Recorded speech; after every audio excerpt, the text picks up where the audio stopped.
अस्सलाम वालेकुम dear students, मेरा नाम मोहम्मद आसिफ है। इस वीडियो लेक्चर सीरीज़ में जो हम कोर्स पढ़ रहे हैं उसका नाम है विजुअल प्रोग्रामिंग। स्टूडेंट्स, ये वीक नंबर 15 और लेक्चर नंबर 25 और 26 का पार्ट नंबर 1 है। स्टूडेंट्स, प्रीवियस लेक्चर में हमने विंडो फॉर्म एप्लीकेशन में कुछ एग्जांपल्स सॉल्व किए, जिसमें सबसे पहले हमने ये देखा कि एक प्रोजेक्ट में आप सेकंड फॉर्म कैसे इंक्लूड कर सकते हैं, थर्ड फॉर्म कैसे इंक्लूड कर सकते हैं, एंड सो ऑन। इसी तरह उन सब फॉर्म को आपस में कैसे कनेक्ट किया जाता है वो भी मैंने आपको सिखाया। उसके बाद फॉर्म 1 से फॉर्म 2 या फॉर्म 2 से फॉर्म 1 वैल्यूज़ कैसे सेंड किए जाते हैं, वो एक वैल्यू हो या एक से ज़्यादा हो, कैसे सेंड और रिसीव की जाती है, वो मैंने आपको करवाया। फिर आपको ये एक एग्जांपल करवाया कि आपने एक एग्जीक्यूटिबल फाइल को कैसे ओपन करना होता है, एक एक्जी फाइल को, जिसे हम लोग .exe फाइल बोलते हैं। मसलन MS ऑफिस का कोई भी एप्लीकेशन हो, वर्ड, एक्सेल, एक्सेस, लेट से हमारे पास कोई इंटरनेट एक्सप्लोरर हो, ठीक है, या कोई ऐसा PDF फाइल हो, तो हम उसका एक्जी फाइल कैसे ओपन कर सकते हैं किसी भी एप्लीकेशन का। उसके बाद फिर हमने ये देखा कि मेन्यू स्ट्रिप को कैसे इंक्लूड करते हैं और मेन्यू स्ट्रिप में बटन कैसे क्रिएट करते हैं, और फिर उन एक बटन्स में कोडिंग कैसे किया जाता है। साथ साथ में आपको ये भी बताया कि शॉर्टकट कीज़ जो हैं, जैसे मैंने आपको कहा था लास्ट टाइम, वीडियोस हैं, आई होप आप लोगों ने देखी होगी, उसमें हमने ये डिस्कस किया और आपको सिखाने की कोशिश की कि शॉर्टकट कीज़ मसलन कंट्रोल के साथ जो होते हैं या शिफ्ट के साथ जो होते हैं या इन दोनों को मिला के जो कोई की बनती है, उसको कैसे मतलब आप शॉर्टकट की बना सकते हैं किसी भी बटन को या मेन्यू स्ट्रिप के अंदर जो बटन है। साथ साथ में हमने वो कीज़ भी देखे जो अल्ट के साथ होते हैं, मतलब आप कर सकते हैं Alt F करते हैं, जैसे मैंने कहा था ना, अंडरलाइन से आ जाती है, या Alt E आ जाता है अकॉर्डिंगली। तो वो शॉर्टकट भी हमने सीखने की कोशिश की थी। मैं उम्मीद करता हूँ कि वो वीडियोस आप लोगों ने देखे होंगे। आज के इस लेक्चर में, इस वीक के लेक्चर में हम सबसे जो इम्पोर्टेंट काम करने वाले हैं वो है डेटाबेस कनेक्टिविटी का। Database connectivity is very important, और इसमें हम सबसे पहले MS एक्सेस में डेटाबेस क्रिएट करेंगे और उसको कनेक्ट करने की कोशिश करेंगे, और आपको मैं दिखाऊंगा कैसे कनेक्ट किया जाता है SQL के साथ, सॉरी,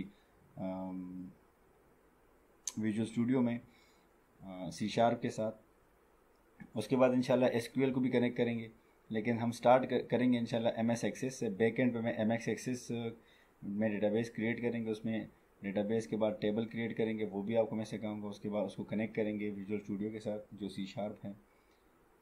इंशाल्लाह अगले लेक्चर्स में इंशाल्लाह फिर हम लोग SQL जो सर्वर है उसको भी कनेक्ट करेंगे। इसमें हम लोग ये देखेंगे कि आपका डेटा रिट्रीव कैसे होगा, मतलब टेबल्स में जो आप डेटा स्टोर कर लेते हैं तो आप उसको रीड कैसे कर सकते हैं। साथ साथ में हम इंसर्ट करेंगे डेटा, डिफरेंट डेटा होगा, टेबल में इंसर्ट करेंगे from the visual studio. Delete कैसे किया जाता है, तो कुछ क्यूरीज जो है वो मैं आपको कोशिश करूँगा कराने की, जिसमें इंसर्ट, रिट्रीव एंड डिलीट, ठीक है। तो but first we will create MS access file to create the table. सबसे इम्पोर्टेंट ये है कि कनेक्टिविटी हम बाद में करेंगे, लेकिन इम्पोर्टेंट ये है कि हम MS एक्सेस में एक फ़ाइल कैसे क्रिएट करते हैं, और उस फाइल मतलब डेटाबेस, और डेटाबेस में वो टेबल जो हैं वो कैसे डिज़ाइन और उसमें वैल्यू कैसे इंसर्ट किए जाते हैं। तो सबसे पहले हम वो देखेंगे। तो आइए चलते हैं डेस्कटॉप पर। मैंने राइट क्लिक किया, उसके बाद आप देख रहे हैं न्यू में, आप देख रहे हैं यहाँ पे MS एक्सेस आपको नज़र आ रहा है। इस MS एक्सेस को लेट से मैंने नाम दिया DB। लेट से आप उसको नाम दे सकते हैं एम्प्लॉई, या DB का नाम दे सकते हैं, अकॉर्डिंग टू एनी नाम आप दे सकते हैं। तो मैंने इसका नाम रखा लेट से एम्प्लॉई। आप इसका स्टूडेंट रख सकते हैं, सो हम अकॉर्डिंगली जो आपकी ज़रूरत हो। तो जस्ट हम यहाँ पर लर्निंग पर्पसेस तो है, तो इसलिए वैसे इसका मैंने सिंपल नाम रखा एम्प्लॉई। स्पेलिंग्स आपको हमेशा याद रखने होंगे जो हम डेटाबेस क्रिएट करेंगे, क्योंकि हम जब कनेक्टिविटी करेंगे वहाँ हमें ज़रूरत पड़ती है।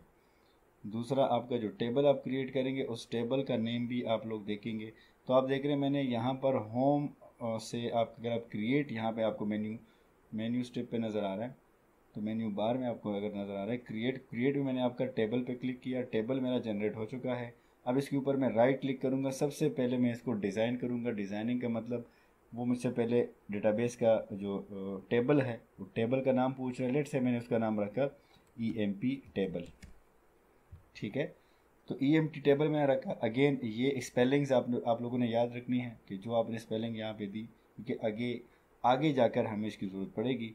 तो जब मैंने इसका नेम दिया तो डिज़ाइन फॉर्म आ गया। अब उसमें हम लोग जो कॉलम्स होते हैं, जिसे आप लोग एट्रीब्यूट्स बोलते हैं, फील्ड्स बोलते हैं, उसके आप हेडिंग जो है वो आप दे सकते हैं। लेट से मैंने फर्स्ट का नाम दिया EMP ID, इसका आप डेटा टाइप लगाते हैं। लेट से मैं इसको ऑटो नंबर पे रख देता हूँ कि आपकी एम्प्लॉय नंबर जो है ना वो आप मैनुअल भी कर सकते हैं, यहाँ से आप चेंज कर सकते हैं, और न्यूमेरिक नंबर भी कर सकते हैं। मीन नंबर्स अगर आप करेंगे तो फिर आपको मैनुअली इंसर्ट करने होंगे नंबर्स। तो लेट से मैं इसको ऑटो नंबर पे छोड़ देता हूँ। लेट से नेक्स्ट जो फील्ड है मैं कर देता हूँ लेट से नेम, EMP नेम को मैं बाय डिफ़ॉल्ट टेक्स्ट पे छोड़ देता हूँ, क्योंकि आपको पता है हमारे पास नेम जो होते हैं वो स्ट्रिंग होते हैं। एंड सो ऑन, आप एम्प्लॉय डिपार्टमेंट भी कर सकते हैं DEPT, इसको भी आप बेशक आप टेक्स्ट रख दें। उसके बाद आप यहाँ पर आपको नज़र आ रहा होगा इस EMP टेबल को आपको सेव कर दें। सेव करने के बाद इसको डबल क्लिक करें। डबल क्लिक करने के बाद अब यहाँ आप एंट्रीज़ कर सकते हैं। नेम लेट से मैं कुछ एंट्रीज़ यहाँ पे कर लेता हूँ। डिपार्टमेंट लेट से आपका है अकाउंट्स का, नेम अली हो गया। नेक्स्ट नेम हमारे पास आ गया अहमद, लेट से ये B अकाउंट से है, ठीक है। नेक्स्ट नेम इज़ लेट से जुनैद, एंड लेट से ये फाइनेंस डिपार्टमेंट से है। तो ये कुछ नेम मैंने एंटर किया, आप लोग देख रहे हैं। अगेन आप सेव करना चाहते हैं इसको सेव कर लें। तो अब हमारा डेटाबेस क्रिएट हो चुका है। डेटाबेस का नाम है एम्प्लॉय, उसके अंदर जो टेबल है उसका नाम है EMP टेबल। स्पेलिंग्स आपने हमेशा याद रखनी है। उसके बाद जो कॉलम्स हैं, लेट से हम उसको एट्रीब्यूट्स बोलते हैं, फील्ड्स बोलते हैं, उस कॉलम्स के नेम भी आपको याद रखने चाहिए। EMP ID, EMP name, EMP department, और कुछ एंट्रीज मैंने कर ली। तो मैं उम्मीद करता हूँ कि आप लोगों ने MS एक्सेस के अंदर डेटाबेस क्रिएट करना और उसका टेबल बनाना, टेबल डिज़ाइन करना और टेबल में एंट्रीज करना ये सीख चुके हैं। तो अब हम आते हैं वापस। अब इस फाइल को मैंने डेस्कटॉप पे रखा है। अगर आप इसको डेस्कटॉप या किसी और लोकेशन पे स्टोर करते हैं तो फिर आप लोगों को जब आप कनेक्ट करेंगे वहाँ पर ज़रा मसला होता है, आपको पूरा जो पाथ होता है वो याद रखना पड़ता है। और दूसरा प्रॉब्लम ये होता है कि जब आप अपना प्रोजेक्ट ये इस डेटाबेस के साथ कनेक्ट करते हैं और उस प्रोजेक्ट को आप किसी और जगह किसी दूसरे कंप्यूटर में लेके जाते हैं, तो ये फ़ाइल बेशक आप कैरी कर लेंगे USB में, लेकिन उसका जो पाथ है वो आपका वो नहीं रहेगा जो आपने यहाँ पे सेट किया होगा। तो इसकी बेस्ट लोकेशन ये है कि आप इसको अपने कंप्यूटर के जहाँ पर डॉक्यूमेंट्स में आपके सारे प्रोजेक्ट्स पड़े होते हैं नॉर्मली, जैसे मेरे कंप्यूटर में, तो यहाँ पर आप लेट से मैंने यहाँ पे एक डेटाबेस ऑलरेडी एक प्रोजेक्ट क्रिएट किया है, तो इसके यहाँ पर बिन में जाकर डीबग में आकर आपको इस तरह का यहाँ पर पेस्ट करना चाहिए। तो फिर आपको जब आप इस कनेक्ट करेंगे तो कनेक्ट करने में भी आपको आसानी होगी, मतलब आपको पूरा पाथ याद रखने की ज़रूरत नहीं पड़ेगी और सिर्फ आपको नेम देना पड़ेगा और उसका जो फाइल नेम है वो मैं आपको बता दूंगा आगे जाकर। और ख़ासकर जब इस प्रोजेक्ट को आप कहीं पर कैरी करते हैं, USB में आप लेके जाते हैं, तो वहाँ पर भी बहुत आसानी होती है। आप इसको राइट क्लिक करके कहीं पर भी आप इसको स्टोर करके नेक्स्ट टाइम जब आप इसको रन करते हैं डायरेक्टली तो ये रन हो जाएगा। उसका जो पाथ है वो पाथ ऑटोमेटिकली वो सेट हो जाता है, क्योंकि हमने उसका पाथ चेंज नहीं किया होता, क्योंकि वो फाइल आपके ही बेन डिबग के अंदर पड़ा होता है। तो ये आपने एक चीज़ हमेशा याद रखनी है। तो अब हम आते हैं अपने प्रोजेक्ट के ऊपर। जो मैं आपको बता रहा था कि जो पहला काम है वो हमने कर लिया कि आपका MS एक्सेस में आपका फ़ाइल कैसे क्रिएट किया जाता है, मतलब डेटाबेस, और उसके अंदर आपको टेबल बनाना मैंने आपको सिखाया, डिज़ाइन करवाना और उसके अंदर कुछ वैल्यूज़। अब इसके बाद लेट्स से हमारे पास जो नेक्स्ट ऑप्शन है वो बड़ा इम्पोर्टेंट है, जो आज का हमारा काम है वो ये है कि डेटाबेस क्रिएट करना। ये सारी चीज़ें मैं आपको सिखा चुका हूँ। नेक्स्ट जो हमारा है कि प्रोग्रामिंग एग्जाम्पल हमने करना है, उसके अंदर मैंने कुछ ऐसा काम करना है कि हमने डेटाबेस कनेक्ट करना होगा, कुछ बटन मुझे चाहिए होंगे, मुझे लिस्ट बॉक्स चाहिए होगा, टेक्स्ट बॉक्स चाहिए और कुछ रीड, क्लियर, इंसर्ट और डिलीट के बटन जो ऑलरेडी मैं ये चीज़ें बना चुका हूँ आप लोगों के लिए। तो ये प्रोग्राम हम इंशाल्लाह वन बाय वन इसके जो सारे जितने भी फंक्शंस हैं उसको सीखने की कोशिश करेंगे। मैं आपको सिखाऊंगा कि कैसे कनेक्ट किया जाता है, कैसे रिट्रीव किया जाता है, क्लियर का मतलब क्या है, इंसर्ट करेंगे तो उसके लिए कौन से कमांड, कौन से क्लासेस हम यूज़ करेंगे, एंड सो ऑन। तो आइए चलते हैं विजुअल स्टूडियो की तरफ। विजुअल स्टूडियो में आप देख रहे हैं कि ये जो डिज़ाइनिंग है मैं पहले से कर चुका हूँ। यहाँ पर कुछ 6 बटन्स हैं। कनेक्ट डेटाबेस बटन है, क्लोज डेटाबेस कनेक्शन है, रीड का बटन है, क्लियर का बटन है, इंसर्ट एंड डिलीट के बटन्स हैं, टेक्स्ट बॉक्स है, लेबल्स, 2 हमारे पास लिस्ट बॉक्सेस हैं और इस अकॉर्डिंगली इसके लिए लेबल्स हैं। ये सारा मैं टूल बॉक्स से यहाँ पर पिक एंड ड्रॉप कर चुका हूँ। तो मैं नहीं चाहता कि हमारा यहाँ इस पे टाइम ज़ाया हो डिज़ाइनिंग करने में, तो हम डायरेक्टली आते हैं आपके कोडिंग पर। कोडिंग में फर्स्ट पार्ट में आपको मैं ये बताऊँगा कि आप उस डेटाबेस फाइल को जो हमने क्रिएट करने के बाद डीबग में हमने उसको पेस्ट किया, जो MS एक्सेस का डेटाबेस हमने बनाया उसमें हमने एक टेबल बनाया, उसको कनेक्ट कैसे करेंगे। कनेक्ट करने के बाद आपका एटलीस्ट एक मैसेज बॉक्स शो हो कि हमारा जो डेटाबेस है वो कनेक्ट हो गया।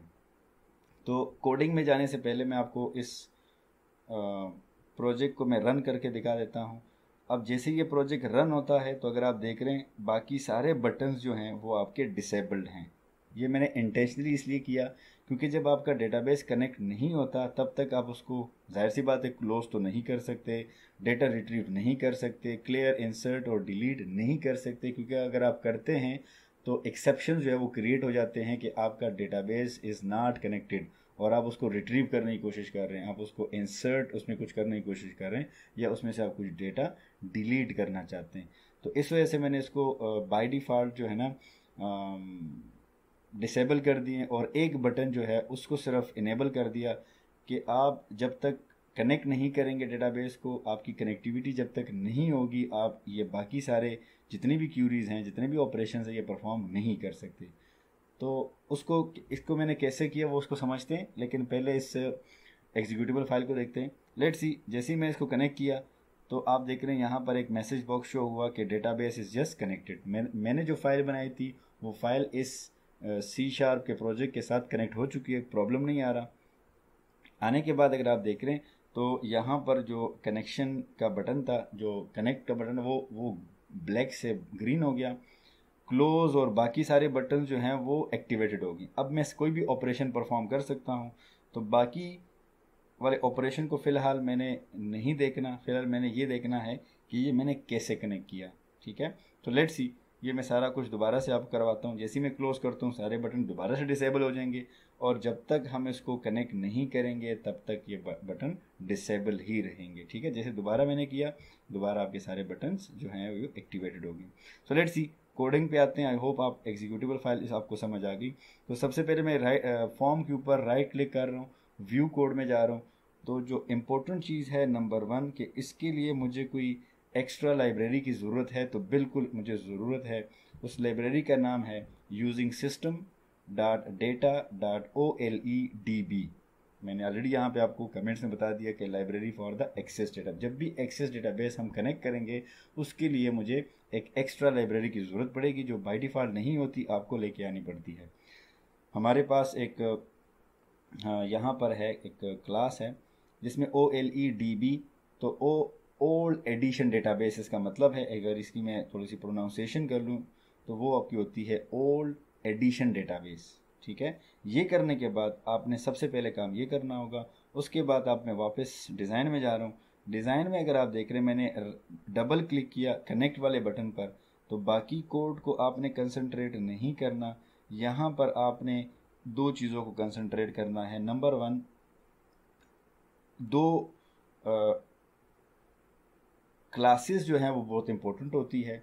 ये दोनों क्लासेस जो है वो जब भी आप डेटाबेस कनेक्ट करेंगे एक्सेस के साथ हो या एसक्यूएल के साथ, ये दोनों क्लासेस आपको ज़रूरत पड़ती है। एक आपका कनेक्शन वाला और दूसरा कमांड। ठीक है, इसको कनेक्शन स्ट्रिंग भी कहा जाता है। ठीक है, और इसको कमांड भी कहा जाता है। ये क्या काम करते हैं वो मैं आपको बाद में समझा दूंगा, लेकिन आपने करना ये है कि अगर आप इसको विद इन द बटन चाहें तो इसको क्रिएट कर लें, या आप चाहें मतलब लोकल भी क्रिएट कर सकते हैं, और आप चाहें तो इसको इसका जो ऑब्जेक्ट है उसको ग्लोबल भी डिफाइन कर सकते हैं। मैंने ग्लोबल इसलिए किया क्योंकि हमारे इस प्रोजेक्ट में इस क्लास जो कनेक्टिविटी हम करेंगे डेटाबेस के साथ, जो एक्सेस मैंने बनाया उसका जो स्ट्रिंग होगा वो मुझे बार बार चाहिए होगा, वो डेटाबेस मुझे चाहिए होगा। लेट से मैं आपको यहाँ से समझाता हूँ। तो ये आपका एक क्लास है OLEDB कनेक्शन। ठीक है, ये आपको हमेशा याद रखना चाहिए। ये बिलोंग करता है उसी OLEDB जो हमने लाइब्रेरी इंक्लूड की। उसका एक ऑब्जेक्ट मैंने बनाया, उसका नाम मैंने रखा कनेक्ट। उसके बाद आई होप आपको पता है असाइनमेंट ऑपरेटर, फिर न्यू कीवर्ड, और हमारे पास फिर आपके पास ये जो रेफरेंस है अगेन उसी क्लास का है। तो हमने एक ऑब्जेक्ट क्रिएट किया फॉर द कनेक्शन स्ट्रिंग। अब आगे जाकर हमें इस ऑब्जेक्ट की ज़रूरत पड़ेगी, इस क्लास के ऑब्जेक्ट का जो हमारे पास है कनेक्ट, इसकी ज़रूरत पड़ेगी ताकि इसमें से वो आपका कनेक्शन स्ट्रिंग में दे सकूं। अब कनेक्शन स्ट्रिंग क्या है? कनेक्शन स्ट्रिंग का मतलब वो फाइल जो मैंने अभी क्रिएट की एक्सेस में, वो डेटाबेस, उसका पाथ वगैरह मैं दे सकूं। ठीक है, उसके बाद मैं इसको आगे जाकर यूज़ कर सकूं। नेक्स्ट हमारे पास जो क्लास है वो OLEDB कमांड है, उसका भी मैंने एक ऑब्जेक्ट क्रिएट किया और इसको भी यहाँ पर डिफाइन किया ग्लोबली, क्योंकि मुझे ये अगेन और बटन्स मतलब और फंक्शंस के अंदर चाहिए होगा। तो मैंने इसको ग्लोबल कर दिया, बजाय मैं हर बटन के अंदर बार बार इसको डिफाइन करूँ। तो इससे अच्छा है कि मैंने इसको ग्लोबली डिफाइन किया। आई होप आपको पता है ग्लोबल डिफाइन करने से आपको आपकी बचत हो जाती है। तो अगेन मैंने ऑब्जेक्ट क्रिएट किया कमांड, जिसका नाम कमांड, और कनेक्ट फिलहाल आप लोगों ने इस कनेक्शन स्ट्रिंग के ऊपर जो OLEDB कनेक्शन है इसके ऊपर आपने कंसंट्रेट करना है। तो वापस मैं जा रहा हूँ, इस बटन के ऊपर मैंने डबल क्लिक किया। अगर आप देख रहे हैं यहाँ पर आपको कोड जो नज़र आ रहा है, कोड इस 2 लाइन का कोड है जो आपने कनेक्टिविटी के लिए यूज़ करते हैं। ये बाकी कोड एक्स्ट्रा कोड है जो मैंने बाकी सारी चीज़ें की हैं बटन को डिसेबल वगैरह करने की, लेकिन फ़िलहाल आप लोगों ने इस दो बटन्स या 2 लाइन ऑफ कोड जो है ना, इस पे कंसंट्रेट करना है, जिससे हम लोग कनेक्टिविटी कर रहे हैं। आपने करना ये होता है कि उसी ऑब्जेक्ट को के ज़रिए जो हमने OLEDB कनेक्शन स्ट्रिंग के थ्रू क्रिएट किया, उस ऑब्जेक्ट के अंदर हमारे पास एक प्रॉपर्टी है, कह सकते हैं आप एक वेरिएबल है, जिसे हम कहते हैं कनेक्शन स्ट्रिंग। अब कनेक्शन स्ट्रिंग का होता ये है कि आप उसके लिए सबसे पहले आपको करना पड़ता है, मैं यहाँ पे आपको कमेंट्स में बता देता हूँ कि कनेक्शन स्ट्रिंग के अंदर आपने करना ये होता है कि आपने असाइनमेंट ऑपरेटर के बाद एट द रेट और डबल कोटेशन ये डालना होता है। कनेक्शन स्ट्रिंग के बाद आप लोगों ने असाइनमेंट ऑपरेटर के बाद एट द रेट और डबल कोटेशन डालना होता है। डबल कोटेशन मतलब ये हम स्ट्रिंग के लिए यूज़ करते हैं, लेकिन यहाँ पर हम लोग इसका पाथ वगैरह देंगे, वो मैं आपको समझा दूंगा। लेकिन एट द रेट हम इसलिए डालते हैं क्योंकि अगर आप देखें तो पाथ में हम लोग कभी एक फॉरवर्ड या बैकवर्ड स्लैश जो यूज़ करते हैं ना, तो इस तरह के माइनर जो एरर्स होंगे उस स्ट्रिंग में से जो यहाँ पर अवेलेबल होंगे, वो माइनर एरर्स को ये एट द रेट जो है ये ख़त्म कर देता है। ठीक है, वरना अगर आप ये एट द रेट नहीं लिखते, इससे नुकसान ये होता है कि फिर आपको एग्जैक्टली आपका जो सिंटैक्स या आपका जो माइनर एरर्स हैं वो आपको निकालने पड़ेंगे। अक्सर ये पाथ में आते हैं, पाथ में वो जो स्लेशेस होते हैं, फिर आपने सिंगल स्लेश को ख़त्म करके डबल स्लेश करना होता है एंड सो ऑन। तो आप ये हमेशा याद रखें कि आप एट द रेट और डबल कोटेशन डालेंगे। अब डबल कोटेशन के बाद ये हमारे पास कुछ एक कनेक्शन स्ट्रिंग आपको नज़र आ रहा है, हम इसको कनेक्शन स्ट्रिंग कहते हैं। यहाँ से लेकर यहाँ तक आई होप आपको ये सारी चीज़ें नज़र, लेट से मैं इसका साइज़ ज़रा कम करके आपको ये सारा बता देता हूँ। आई होप आपको नज़र आ रहा होगा। यहाँ से लेकर यहाँ तक हमने क्या किया, ये सारा कुछ आपने करना होता है। अब ये सारी चीज़ें कैसे हो रही है, तो ये या इसको याद कैसे करेंगे, इसमें क्या क्या चीज़ें हैं वो मैं आपको समझा देता हूँ। लेकिन मैं आपको आसान तरीका भी इसका बताऊँगा, बजाय आप इसको याद रखने के आप आसानी से इंटरनेट से ये पाथ ले सकते हैं, ये जो कनेक्शन स्ट्रिंग है ले सकते हैं। कैसे वो मैं आपको कुछ सेकंड बाद बताता हूँ, लेकिन पहले इस चीज़ को समझते हैं। इसमें हमारे पास 3 इन्फॉर्मेशन होती है। इन्फॉर्मेशन नंबर 1 देखें, सेमीकोलन तक अगर आप देख रहे हैं, ये 3 को डिफ्रेंशिएट करता है, सेपरेट करता है। प्रोवाइडर हमारे पास एक होता है, इसमें provider is equal to microsoft.ace.oledb। ठीक है, यहाँ तक तो हमें समझ आ रही है कि ये माइक्रोसॉफ्ट का जो प्रोडक्ट है एक्सेस का, उसका ओल्ड एडिशन डेटाबेस है। इसके साथ इसका वर्जन लगा है, क्योंकि वर्जन मीन हमारे पास डिफरेंट वर्जन हैं एक्सेस के, मतलब ऑफिस के। वो 2007 का भी है, 10 का भी है, 12, 13 का भी है, 15, 16 एंड सो ऑन, इस डिफरेंट का है। तो आप कौन सा यूज़ कर रहे हैं ये भी मैं आपको बताऊंगा कि ये आपका एडिशन कहाँ से लेकर आएंगे, हमें कैसे पता चलेगा कि हमारा एक्सेस है, उसका एग्जैक्ट नंबर क्या बनेगा। तो सबसे पहले ये हमारे पास प्रोवाइडर, मतलब हम कौन सा डेटाबेस यूज़ कर रहे हैं, नंबर 1। नंबर 2 मतलब कौन सा फाइल यूज़ कर रहे हैं। सेकेंड हमारे पास है डेटा सोर्स। डेटा सोर्स भी इम्पोर्टेंट है। अगर आप यहाँ सेमीकोलन तक देख रहे हैं, डेटा सोर्स हमारे पास ये अब वो चीज़ है जो हमारा डेटाबेस है, उसका पाथ क्या है। ठीक है, तो डेटा सोर्स असाइनमेंट ऑपरेटर के बाद आप db.accdb, तो ये हमारे पास db is the name of the file, is the name of the database name, और ये डॉट के बाद ये इसका एक्सटेंशन है, एक्सेस डेटाबेस। अगर आपका लेट से डी या ई या सी में कहीं और जगह एक्सक्लूडिंग कि आपने डीबग में स्टोर नहीं किया, बिन के अंदर जो डीबग है उसमें स्टोर नहीं किया, तो फिर आपको पूरा पाथ देना होता है। लेट से सी के अंदर हमने डेस्कटॉप पे हमने फिर कौन से फोल्डर में, तो आपको स्लैशेस लगाने होते हैं और आपको वो पाथ कॉपी करके ये डेटा सोर्स के असाइनमेंट ऑपरेटर के बाद पेस्ट करना होता है, और उसके बाद एक स्लैश लगाकर आप यही फाइल का नेम और उसका एक्सटेंशन लगाते हैं। ठीक है, इस वजह से मैं कहता हूँ कि आप अगर डीबग में वहाँ पे रख देंगे वो फाइल, तो फिर आपको पूरा पाथ याद रखने की ज़रूरत नहीं होती, सिर्फ आप उस फाइल का नेम और उसका एक्सटेंशन लेते हैं। ठीक है, फाइल मतलब हमारे डेटाबेस जो भी क्रिएटेड है। अब इसमें थर्ड जो है, जो इन्फॉर्मेशन है, वो परसिस्ट सिक्योरिटी है, कि आप इस पर सिक्योरिटी लगाना चाहते हैं या नहीं लगाना चाहते हैं। तो ये बाय डिफ़ॉल्ट फॉल्स होता है, तो ये जैसे ही होता है आप इसको इसी तरह रखना आपको रखना ही चाहिए। ठीक है, तो ये 3 इन्फॉर्मेशन है। एक नंबर 1 प्रोवाइडर, दूसरा मैंने आपको कहा डेटा सोर्स, कि आप कहाँ से आपका कहाँ फाइल आपकी पड़ी है। ठीक है, क्योंकि मेरे पास ये फाइल जो है वो डीबग में पड़ी है, तो मुझे फाइल पाथ देने की ज़रूरत नहीं है, मैंने सिर्फ उसका नेम और एक्सटेंशन बता दिया। ठीक है, और अगर आपका, मैंने जैसे बताया कि अगर आपका कोई फाइल है CDE में, तो आपको अकॉर्डिंगली पाथ देना पड़ता है, और आखिर में name of the file and extension, और लास्ट में परसिस्ट सिक्योरिटी। तो ये सारी चीज़ें आपको लगानी होती है। और उसके बाद अगर आप ये देखें, मैंने सिर्फ लिखा कनेक्ट, हमारे पास एक ऑब्जेक्ट है, ओपन उसका एक फंक्शन है बिल्ट इन। ठीक है, जो कनेक्ट ऑब्जेक्ट के अंदर होता है, ओपन फंक्शन, ये आपके डेटाबेस को ओपन करता है अगर इसमें कोई मसला ना हो, कनेक्शन स्ट्रिंग में मसला ना हो। लास्ट में मैंने, अगर आप यहाँ में देख रहे हैं, मैसेज बॉक्स शो किया है मैसेज कि डेटाबेस इज़ कनेक्टेड। ये नेक्स्ट बटन जो है वो मैं आपको बाद में समझाऊंगा, पहले आप इसको मैं कमेंट करता हूँ। लेट से मैं इसको कमेंट कर देता हूँ ताकि हमारे लिए आसानी हो। मैं इस प्रोग्राम को रन करता हूँ, तो 2 लाइन इंपॉर्टेंट है। तीसरा जो मैसेज बॉक्स का लाइन है वो मैंने अपनी इन्फॉर्मेशन के लिए दी है, ताकि मुझे पता चले कि मेरा डेटाबेस कनेक्ट हो गया कि नहीं हुआ।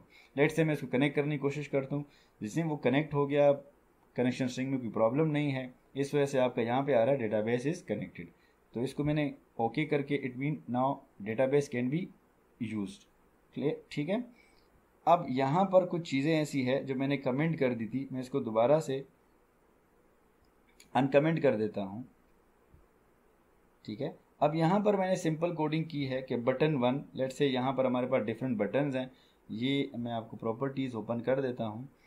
ये बटन 1 है, ठीक है, ये बटन 5 है, 2, 4, 3 एंड 6, तो डिफरेंट बटन्स आपको नज़र आ रहे हैं। इसकी मैंने कुछ प्रॉपर्टीज़ चेंज की है। मैं चाहता हूँ कि जब आपका कनेक्शन स्ट्रिंग मैं क्रिएट करूँ, मतलब कनेक्शन स्ट्रिंग आपका कनेक्ट हो जाए डेटाबेस, तो आपका जो बटन का 4 कलर है वो ग्रीन हो जाए। ये किस बटन की बात कर रहा हूँ? जो कनेक्ट बटन है डेटाबेस का।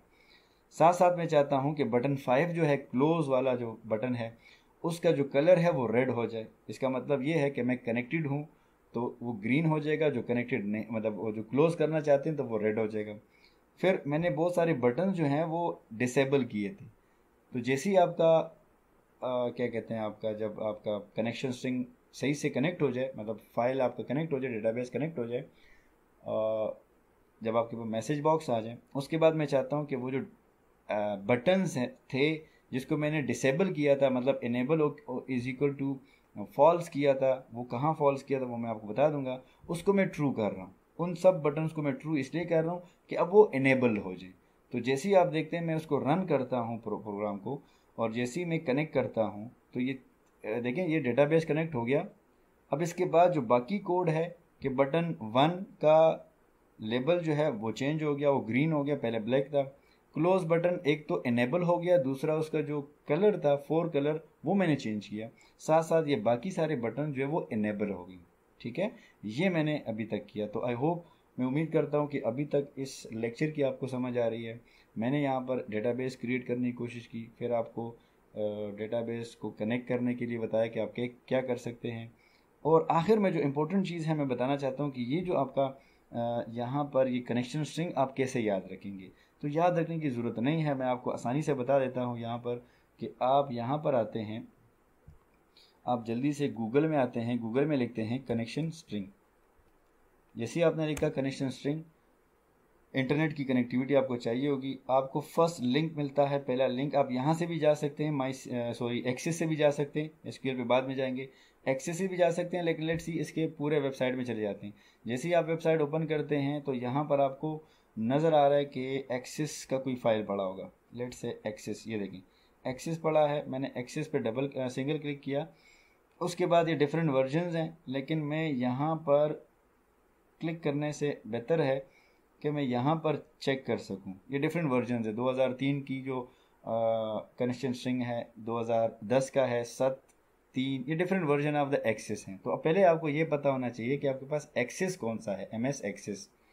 तो मेरे पास जो एक्सेस है वो 2010 का है, तो मैंने 2010 पे क्लिक किया। क्लिक करने के बाद आप देख रहे हैं यहाँ पर, अगर आप ये स्टैंडर्ड सिक्योरिटी, इसको मैंने क्या किया, कॉपी किया। अब इसमें अगर आप नज़र आ रहा है प्रोवाइडर भी अवेलेबल है, ये वर्जन खुद से आ गया, डेटा सोर्स भी अवेलेबल है, और यहाँ पर पर्सिस्ट सिक्योरिटी, ये तीनों चीज़ें अवेलेबल हैं। देखिए अगर आपको जैसे नज़र आ रहा है, मैं डेटा सोर्स की बात कर रहा था, तो आपको अगर डेटा सोर्स, वो जो डेटाबेस का फाइल है वो कहीं और जगह पड़ा है, तो फिर आपको करना ये होता है कि वो पूरा पाथ आपको कॉपी करना होता है। ठीक है, जैसे यहाँ पर है सी में फोल्डर है जो कि है माई फोल्डर, उसके बाद आपने फाइल का नेम रखा और उसका एक्सटेंशन। तो क्योंकि हमने डीबग के अंदर रखा तो हमने सिर्फ फाइल का नेम रखा और ये एक्सटेंशन, बाकी चीज़ें आप यहाँ से लेकर यहाँ तक रिमूव कर देते हैं। ठीक है, तो ये आप कॉपी कर देंगे सारा। कॉपी करने के बाद, कॉपी किया और अपने कनेक्शन स्ट्रिंग में जाते हैं, जैसे मैंने आपको बताया यहाँ पे, इसके अंदर आप आते हैं और उसको डायरेक्टली पेस्ट कर देते हैं।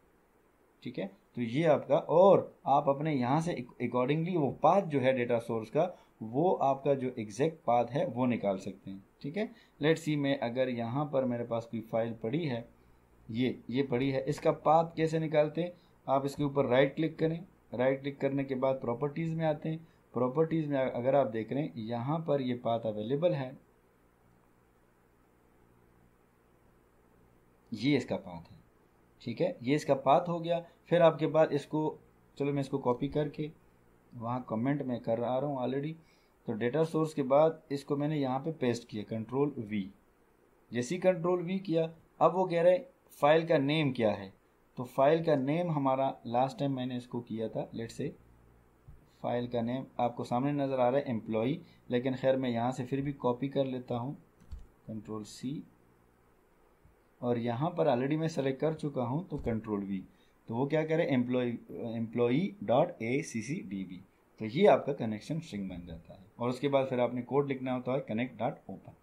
ठीक है, तो स्टूडेंट मैं उम्मीद करता हूँ कि आपको इस कनेक्टिविटी की समझ आ गई होगी, नंबर 1। नंबर 2, आपने ये सीखा होगा कि डेटाबेस क्रिएट कैसे करते हैं। इंशाल्लाह बाकी जो है वो नेक्स्ट वीडियो में आपको बताता हूँ।